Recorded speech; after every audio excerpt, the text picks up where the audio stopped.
Thank you. Ditto, ditto, ditto, ditto.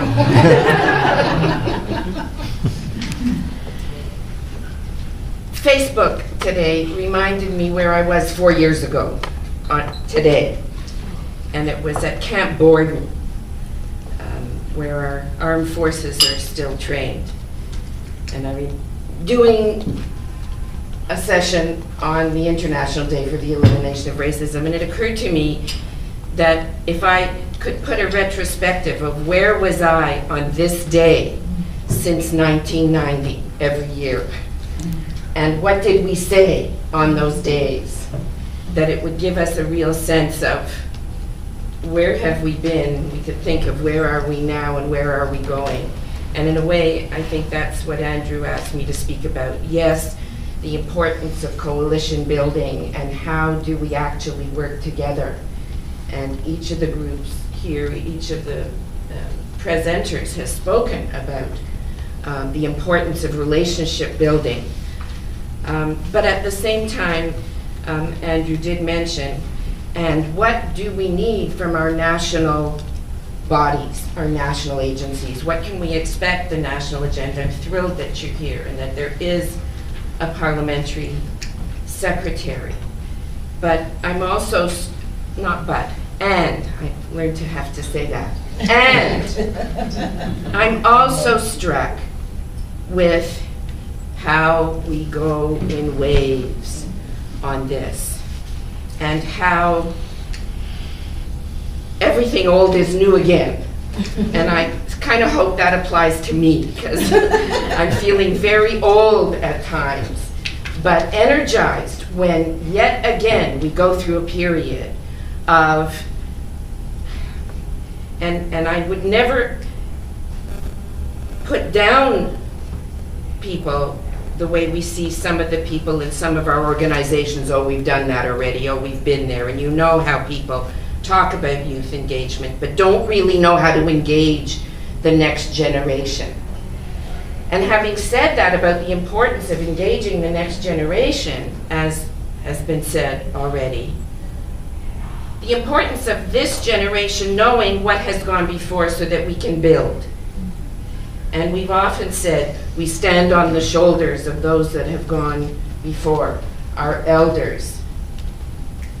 In this field, what is this field? I mean, one of the articles I remember writing, and I speak on regularly, is From Multiculturalism to Anti-Racism to Equity.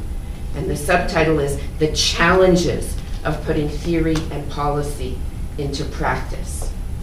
Because what we have is, yes, we moved from celebrating our differences to recognizing that that was a starting point where people could at least come together and learn about each other, but that if we didn't address, and by the way, you know I'm talking about in the 70s now, and the 80s, but if we didn't address the systemic racism, and if we didn't name each of the racisms, phobias, isms, another piece that I remember writing is, you know, after 40 years, why aren't the isms wasn't?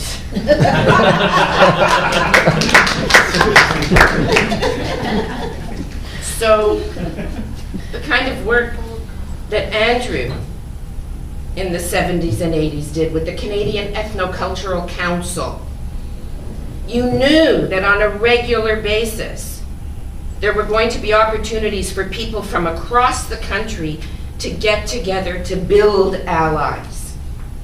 And then that waned with the next change of government. You knew then that we had, and we built eventually into, yes, a Secretary of State, but then for this brief moment we actually had a Ministry of Multiculturalism and a Minister of Multiculturalism, and the funding of various things, partnerships with the SSHRC. I'm looking at Mark and this building, and when this building was launched, and you mentioned early childhood education and the importance. And the work that we did in the 70s and 80s called Multicultural Early Childhood Education, the Developmental Rationale, with books written on how you inculcate this work into childcare and daycare and bring the systemic change. We have all of those reports. Successive governments shred them and put new labels on them, or they don't put labels on them, and everything old is new again.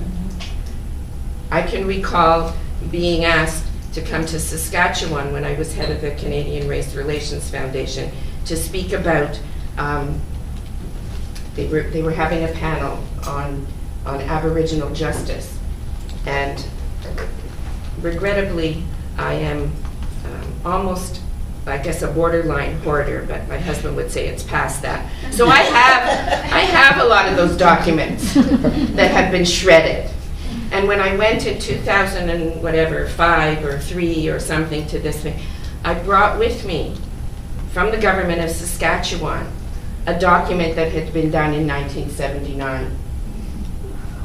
And it had recommendations for justice, recommendation for Aboriginal, recommendation for education. And the researchers came around. I said, these are the same taxpayers who did this, and here's those recommendations. The Truth and Reconciliation Commission and the various other commissions that have been done. And he's already telling me to wrap up.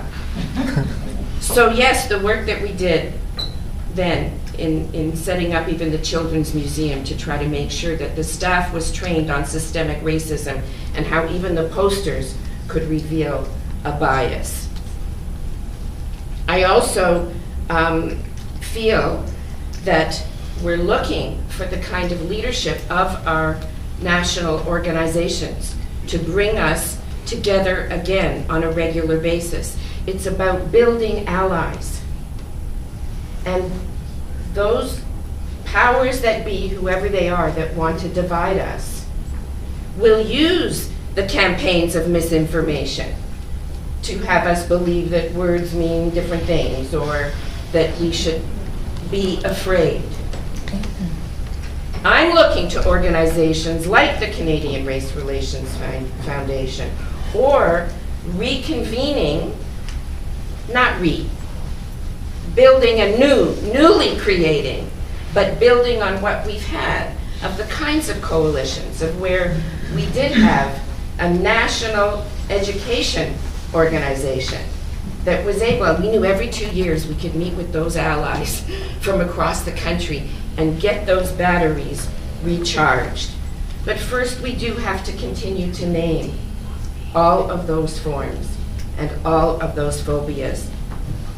The Ontario government and various governments across the country with their addressing hate crime, the glossaries at the back that define all the terms. We shouldn't be arguing about the definition of a term that we've already been using for 30 years and is the accepted term.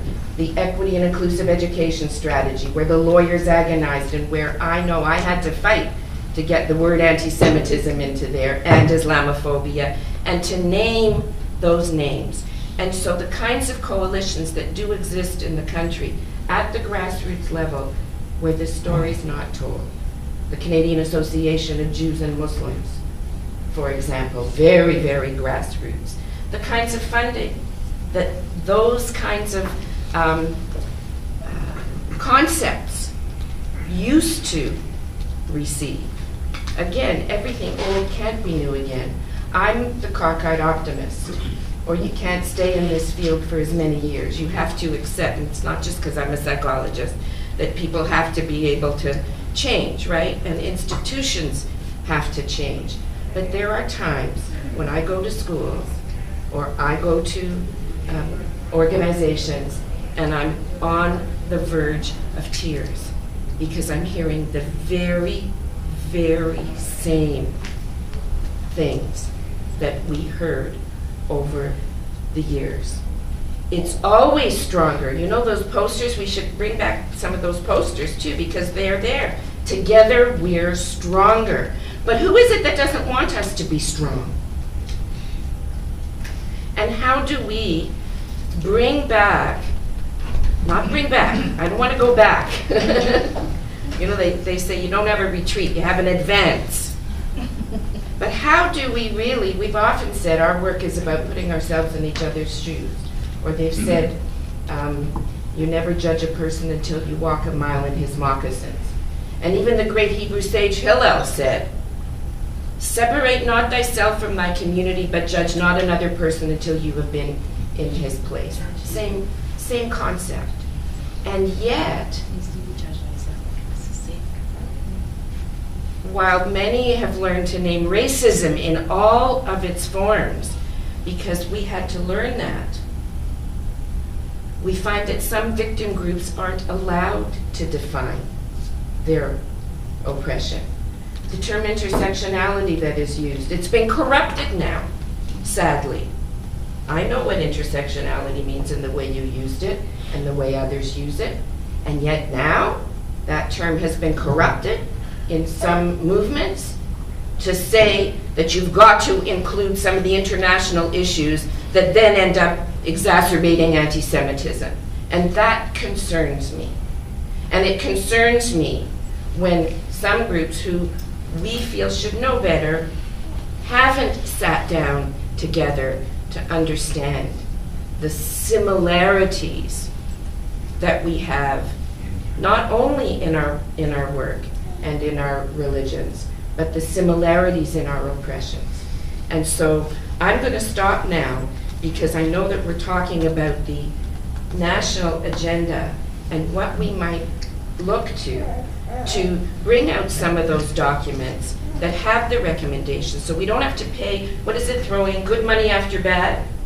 We build on what's already been done and the amazing work by organizations that are sitting around this table, and use the models of the kinds of coalition so people will not believe the misinformation because they're ignorant.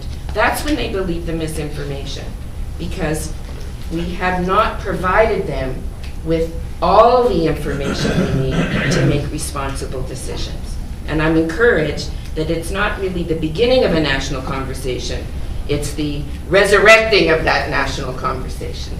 Thank you. Thank you, Karen.